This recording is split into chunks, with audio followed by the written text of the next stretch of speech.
Good afternoon. I'm Dara Bunjon. I'm the food enthusiast here at J Moore Living. I'm a food writer, food stylist, PR maven, and a frustrated baker. Those of you joining us live, drop your comments and questions for my guest or for myself in the comment box, and you'll see me turn my head from time to time to check and see. So feel free, write your questions, leave the comments. We greatly appreciate it. This week's guest will be Natasha de Bourg, executive chef of soon to open Caribbean restaurant Rumhouse in Annapolis, Maryland. She comes to the table with credentials from 7 of the top restaurants in the world, including three Michelin starred Mirazur in Menton, France. I'm not sure I'm pronouncing that right. From her roots in Trinidad Tobago to reality show Below Deck Sailing Yacht Chef, her food tells a tasty story. Let's bring in Natasha. Hi. Hi. I'm so glad to finally meet you. I start really going deep and learning about people when they're going to be on the show. So I'm really excited to talk to you, everything that I've learned about you. I always like to sort of start with what's on your plate today, other than doing the show. What else is on your agenda Oh, for the day? actually, what's on my plate today? I'm in Trinidad. I'm actually by my dad. I flew in 2 days ago. So on my plate, I'm actually cooking for my dad today and going for a massage and a facial. So yeah, looking forward to that. That sounds great. What was the first thing? So is today the first day you're cooking for him? Or did you cook for him yesterday or Yeah, it's the first time cooking for him since I'm back. I was more busy really yesterday, catching up on meetings, not being at home. Becomes really busy when I'm back and a non-stop schedule and getting things done. But I woke up this morning, I was like, you know what? I just need to spend time with my dad. And that's what we enjoy doing together as well. So yeah, we are cooking. so what's on the menu for him tonight? We're actually gonna have a late lunch. So he's both of us together. We're cooking a fish stew with yellow lentils, sorted vegetables, and basmati brown rice with a lemon cilantro infused inside. Okay, that mixed culture is coming in there. Yeah. I always ask about the family table. You spent a lot of time with your grandmother because unfortunately your mother passed away. Um, so tell me about growing up and what the family table was like and where did this passion for food come from? My mom is still alive, but I grew up with my grandmom at a very young age. From the age 2, I grew up with my grandmom all my life. So I think my enthusiasm came from just being with my grandmother and watching the way that she cooked because her mom was from India. So I get first hand to experience like indigenous way of cooking and being exposed to that food culture. All my family on both sides of my family. In food, I'm the one who took it to another level and took it internationally so people can see that. Right. I'm sorry, something Oh, I saw, that's no problem. That's we you always know. have media always have misinformation. It's okay, 100%. I'm not offended at all. It's all right. Okay, all right. Well, I'm glad she's still with you. And both sides were Indian, am I correct? Yes, that's correct. And I think I told you in a quick conversation that I have a girlfriend who's from Trinidad Yeah. and Tobago. She's from where'd I put it? Chalugahugas. Was she born Whereas, us? yes, so that she was from that area. So last night she made me doubles. No way. How was Way! it? It was cool, right? Do you like It it? Do you like was the flavors? It was good. Liked it. She's a great cook. And why don't you explain what doubles are? Because I think there's something that are going to be on the menu as an It is. appetizer at It Rum is. House. It I is. know I'll sit here and say it's a street food. Now you give it the full Yeah. blast. So doubles is a street food. Typically, doubles is two pieces of bread that have been fried and then sit. So when it's like wrapped and enclosed in any sort of napkin, it sweats but makes the bread really soft after. And on top of that is a very slow cook curry chickpea. And we know in the Jewish culture that you all are very much exposed to chickpea because it's an ingredient that's used a lot. But it's a slow cooked curry chickpea, and then it's served with several chutneys, which is culantro, which is a cilantro, tamarind sauce, pepper sauce. Some people have cucumbers. Some people have coconut chutney. It depends on anywhere you go to buy it. But is something that that's typically eaten because it's a street food. I woke up this morning, literally called my dad and was like, "Dad, where's my doubles?" Because I feel like I'm 2 days here and I haven't had it. It's one thing that I crave for and look forward for. But I need to go to the vendor to have it because if I'm having it at home, is not the same. So yeah, it's like one of the fun foods that I really really enjoy, and the name doubles come from because it's two pieces of bread. They would serve it single before, but then the customer would tell the vendor like, "Give me a double," and that's how the name doubles arrive from the food. That's great. The I know you're very involved in the history and support of Caribbean. I think you said you're on a mission to change the way we perceive culinary arts by creating a paradigm shift in the Caribbean. Yeah, And that was what, about a year ago you started, no, 2023, the Trinidad Culinary Association, and bringing to light the food of the Caribbean and making it more world known yeah, and supporting those on the islands. I'm putting words in your mouth. So, yeah. why don't you tell us a little bit more about that? Okay, I think that it's imperative that knowledge is passed down, and the only way that knowledge could be passed down is through education. And I think if it is, we feel as leaders, then it's a responsibility on us to pass down that knowledge to another generation or 10 generations from now. When everybody asks me, do I want to open my own restaurant? I always say no, and it's because of one reason. It's because I want to leave a legacy. So for me, being in cooperation with the owners of Rumhouse and me be able to put part of my DNA there and my legacy there, it means that it's very inherent of me to train another generation because that talent was given to me. So I have an obligation under God to give that talent to other people. And for me, it's what I live for, it's what I love. And I think the only way a DNA could be passed on is through legacy. And the only way culinary DNA could be passed on is through legacy and education. There was a quote that you said, the one thing that can never be taken away from you is your education. Yeah, And you went to school, you were what? I don't know if it's misinformation on things that I watch, but you went to culinary school or college at 23. that's correct. That one is correct. So I was married really young. If there's, culture in the Caribbean, I grew up in a home with a lot of abuse.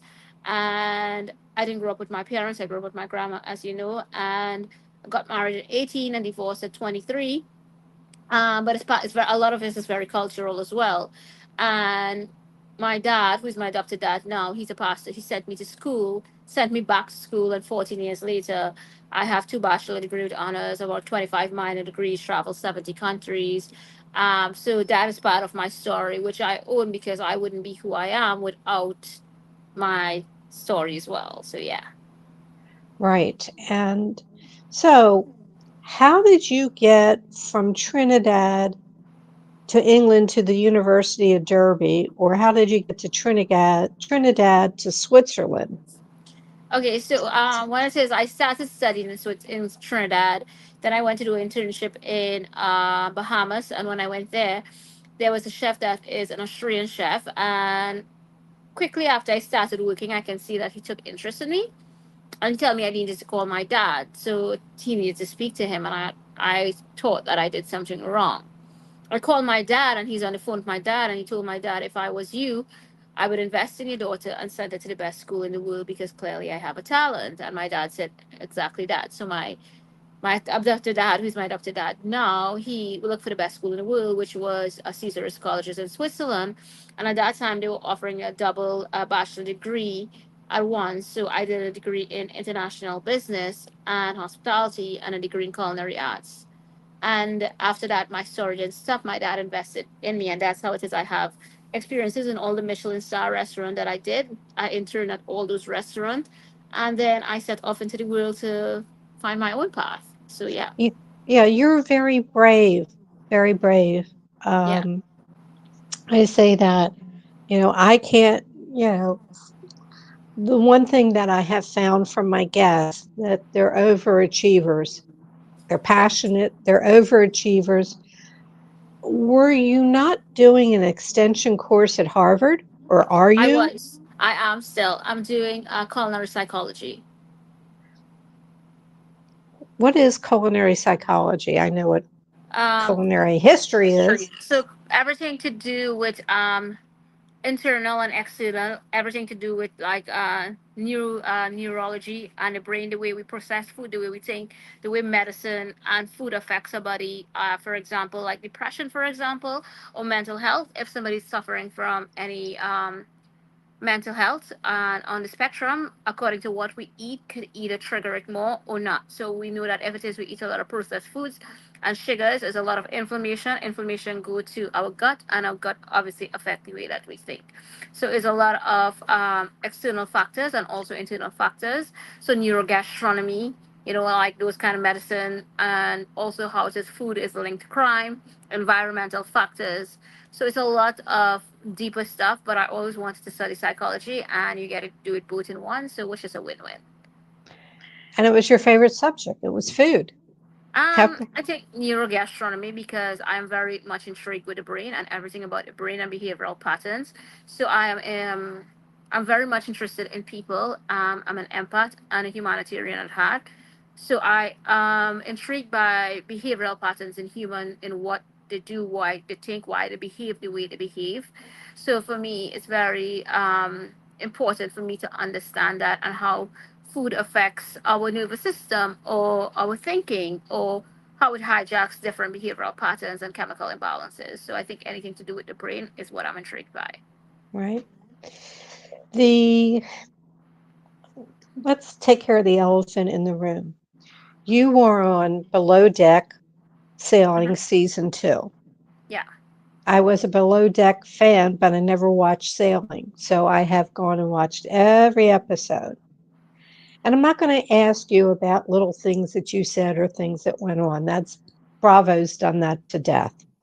Um, how did you transition? How did one, did you get that? Was it, where was it that you had worked on a sailing ship I chefing did. prior to, right? Yes, the sister boat was exactly the same per in the Navy. I worked on an exact build before that for 2 years, so I knew the structure of the boat. I look at those below decks and I look at the confines that you have and I go, you must want to scream to get off of it. Um, a ways back, and maybe you can answer this. I was listening to Milk Street. It was Sarah Moulton and the tall, skinny guy. I should know his Chase? name. What? Chase? No, no. Milk Street, the podcast. Okay. So Sarah Moulton, people call in with questions, and somebody says, "I'm on the boat and I'm trying to bake, but I can't measure properly because there was something about not having something solid to rest the scale on." Did you have that issue, or did you use a hanging scale, or you don't know, you didn't do baking, I or did baking, Dean? but the thing is, you're not always sailing, right? A sailing yet does it mean because you're on a sailing boat, it doesn't mean sailing. I think it's understanding your environment and time and place.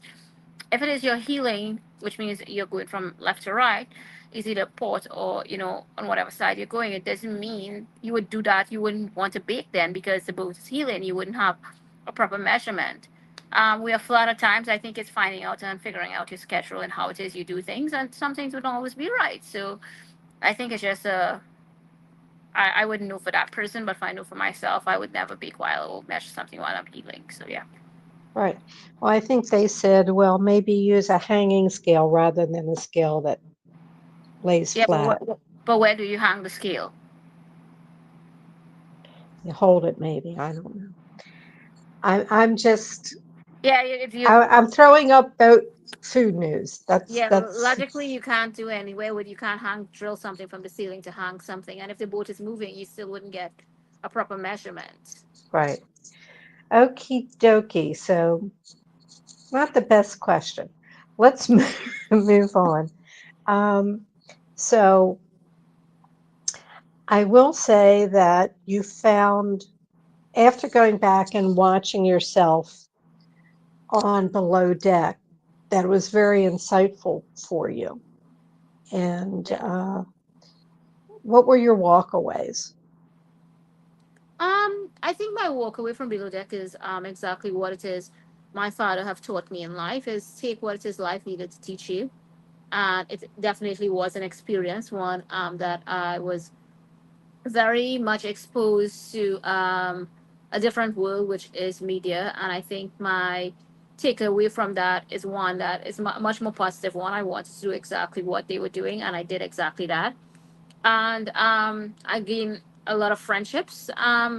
But more or less, that's it. I think like anything in life is like you can dwell on the negativity, which I didn't really have much of on Below Deck because I'm not the person to just be drinking alcohol or having sex. So it's not me by nature. But my takeaway would be is that it was a fun experience. Opened me to a new side of the world and opened doors for me for new experiences and me becoming who I am. So it's an appreciative one and a grateful Right. one. Well, you have the classy chef. I have to say, whoever your photographer was, first of all, you're a beautiful model. Everybody, she sent me these pictures. Go to the classychef.co, and just look at these. You are a water baby. You like being around the water. I do. And to end up in Annapolis, anybody, if you don't know about Annapolis, it's a port. And the Naval Academy's there. There are a million sailboats there. And I have to think that might have been part of the reason you came. Obviously, what you're doing with the Caribbean food at the Rumhouse is not, you'll get to taste certain foods that are street foods, but they're brought up. There's so much to learn about the foods. And I happened to see the inside of the restaurant. I got a sneak peek maybe about 6 or 7 weeks ago, and it's beautiful. And let's talk about, are we close to getting that permit? I know that's the last thing that's tying Um, us up. yeah, it's the only thing we're waiting on. Yeah, it's the only thing that we're waiting on. Hopefully, it's like in 2 weeks. But we are using the time very intricately to train our staff that our customer get the best experience. And I think that everything happens in its timing. Sometimes we want things to happen before its timing, but I think it's very integral that our servers and our chefs get that experience to deliver what exactly we want them to deliver in the authenticity of that Caribbean spirit and that Caribbean experience. So we're using this time for training. Right. Obviously, Rum House, we're going to have a lot of rums there, and uh, pairing the foods with the rum. This is what people can expect. I think you have um, the drinks all lined up with the menus. And I have a friend of mine who's a rum fanatic, and if he can find new rums to taste, so we might be shooting down to Annapolis when he comes in. So you're going to have the regular menu. People go with appetizers, entrees, desserts, and drinks, but you're going to be offering a tasting menu. That's correct. Can you tell us a little bit about that? Yeah, the chef menu, the chef table actually came from my experience, firstly working at Michelin star restaurants, but also to give a new experiences to our customers in Annapolis. It's very important to me that I stay creative and stay active in a way that I could bring new things to the table. And our chef table changes every week, which means that I have created that tasting experience with seasonality in the Maryland and DMV area, finding the freshest ingredients and using our coastal ingredients as well from the sea, and pairing it to our flavor spices and stuff that we have in the Caribbean. So every week would be a different menu, 7 courses. That's a bread course as well, and we have our cocktails, which could be an additional to the menu, which is paired to the menu as well. So that's what people can experience. And you're gonna do a Sunday brunch, and I can see that Annapolis being blowing up, just blow up. I just know when it Uh, says Rumhouse open, it would blow up because I've been to several restaurants in Annapolis. I've been living there 1 year now, and I know what it says Rumhouse is bringing is nothing comparing to anything, not just in Annapolis, but around DMV area. I'm not being cocky, but I just think it takes an intelligent person to misconceive confidence with cockiness. And I think I borderline both, and I know what it is I bring to the table of Rumhouse and to the kitchens of Rumhouse, and I can't do it without my team, which is my chef. So I give them credit as well for being so open to learn and adaptive to understand our flavors, and being open to train to give our customers that as well. So yeah, right. In speaking with my friend Annie, I said, you know what? I said, you hear about people going to Cancun and Barbados and the islands, but you don't hear much tourism for Trinidad and yeah, Tobago. And I I find that it's great learning for me because I had Wesley Jean Simon on, who's a Haitian chef, and I learned about jamu jamu, which is a pumpkin soup, which is something specific to Jamaica. The doubles, culantro, or is it salate bene? Is that what you shadow call it? ban. Yes. Uh, chachuri. Chachuri? Am I I'm saying it not. wrong? I'm not too sure what that Okay, was. what is bus up? I saw you Or write bus that. up shot. So bus up shot comes would derives from like a burst up shoot, which is a type of roti that when cooked, you then because it have is made in layers. When it is you finish cook it, you are kind of like burst it together, but it ends up looking like a torn shirt. So it's like burst up shirt. So because we speak broken English in the Caribbean, is bus up shot. Okay, okay. Other things that you have, shark and bake. Yes, that's correct. And I asked Annie, and she says, "Oh, we just use any kind of fish." But That's I saw correct. somebody was also using hammerhead. Yeah. So, no, but I get to learn about these foods and things that are indigenous. Now, the interesting thing, if people don't understand geography, Tobago, I mean, Trinidad and Tobago, Trinidad is like 7 miles off the coast of Venezuela. So Very you have close. so you have those influences. The British came in, the Spanish came in, the Dutch came in, the English came in. There's so Yep. many mixed cultures. There's the Creole culture. What am I missing here? French, Dutch. There's so many global influences involved with the foods of Trinidad and Tobago. Just looking over my notes here. Tell us, we talked about the TCA. I have to say, I'm impressed with the places that you stagiaired or interned, as you say, in the industry, the stagiaires. Yeah, So, I lived in France, so I know it's a stage. Stage. I lived in yes. France, so yeah. So, is it Marizer? How did, It's Midazur okay. 11 Madison in New York. Atelier Crean, at Atelier it's Cran. Cren, Quince. Mm-hmm. Uh, what were some of the other stagiaires that you did? I had working at these places. I also get to work with Rani Rezepi from Norma, Great. and then I work. I also my favorite chef Massimo Bottura from Osteria Francescana in Modena in Italy. So yeah, I have different connections with different chefs as well. Where it is, I had the proximity of working with them also. So yeah. I missed who was the in Italy. I had the earbud came out. Oh, it's called Massimo Bottura from Osteria Francescana in Modena, Italy. Yes, I saw that there was a picture of you on the Instagram. Yeah. So, all right. I think we've covered a lot. Let me go to some of the questions I ask at the end of the show. And then if we miss something, you can just jump in.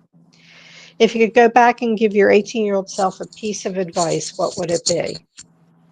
18-year-old self. Yeah, go back and tell your Um, 18. um, enjoy life, enjoy the ride. You know, Okay. What are two things that are a must in your refrigerator? ginger and garlic. Okay. There was no hesitation. I asked other people and they perplexed to narrow it down, but ginger Yeah, and garlic. if you ask me 5 ingredients, like I could 10 ingredients, I know exactly what I would have in my refrigerator. So yeah. Okay. Do you want to elaborate? We got the garlic and ginger. Give me three more. Soy sauce, onion, and what would I have again? Some sort of salad, either Okay. lettuce, arugula, something like that. Yeah, Okay. If you can wake up tomorrow morning with a new talent, what would the new talent be? to sing. That is the most popular response. Yeah, So, um, do you still sing? Do you sing while you're in the kitchen or are I'm you a always shower? singing. I always sing. It doesn't mean that I could sing. I try to do what I could do, but if it was, that would be a selfish one for myself. But when if it is was another one, it will be able to have the money and resources to have more humanitarian work done to women and women who come from broken homes and society. Okay. What's the best bite you've had all week? Best bite I had all week. Hmm. The thing is, as a chef, I don't eat a lot, but I honestly, I can't think about that. No, I don't know. I honestly don't know. Before I forget, I want to remind people the restaurant is Rumhouse Annapolis, and you can find it the website under Rumhouse Annapolis. You can find it on Instagram under Rumhouse Annapolis and should be open in about 2 weeks. Natasha has an Instagram. You can follow her. It's Natasha de Bourg, and she has it right there under her little picture of her face. Beautiful little picture. They're so tiny in my phone. I'm sitting here trying to look and see. So, my final question is what didn't I ask you that I probably should have? What do you want people to know? Have I missed something? Um, I don't think so. I think we covered a lot. Okie dokie. So, if you're in the Maryland area or if you have a boat on the Chesapeake Bay, you want to come and dock into Annapolis in about 2 weeks and come taste the beautiful food of Natasha de Bourg. Natasha, it's been a joy. All the best. Much good fortune, good food in your future. Thank you so much for joining us. Thank you so much, Sophie. For myself and on behalf of our Rumhouse, I just want to say thanks for taking the time to have me on your program, and I look forward for everybody who comes through the doors of Rumhouse to experience our Caribbean cuisine and to enjoy the coastal elegance as well. So yeah. Yeah, great. Thank you so much. Mwah. Bye. Okay, everybody, I want you to feel free to reach out to me via my email, which is food at jmoreliving, or at Derek Books, Instagram, or on Facebook. I have the Food Enthusiast. If you go to my Facebook page, the Food Enthusiast, pinned at the top is a link to the YouTubes of every show that's been done. So you can go back through there and see all the past guests and check out the shows. Next week's guest will be Director of Business Development at Fearless Restaurant. She is a third generation restaurateur. Her name is Sydney Grims. She grew up in the family restaurant business from a young child in the restaurant kitchens to magna cum laude at Cornell's Hotel School. She is running the show at Fearless Restaurants. Some of the fearless restaurants that you might know is Louie Louie, Rosalie Wayne, White Dog Cafes, and Testa Rosa. You can sign up for the jmoreliving.com for their free This Week in Baltimore Eating newsletter. Click on the Connect tab on More Living's website. Just go up on the menu, click on there, and fill it out. And every Tuesday, they send out an email with links to the shows, to recipes, to what's happening in Baltimore restaurants in the area. All shows are immediately archived in video form on More Living's Facebook page and jmoreliving.com. We truly appreciate it when you share our show with friends and family. Feel free to go back into our archives and enjoy past shows. May your plates always, always remain full, and I look forward to seeing you next Thursday.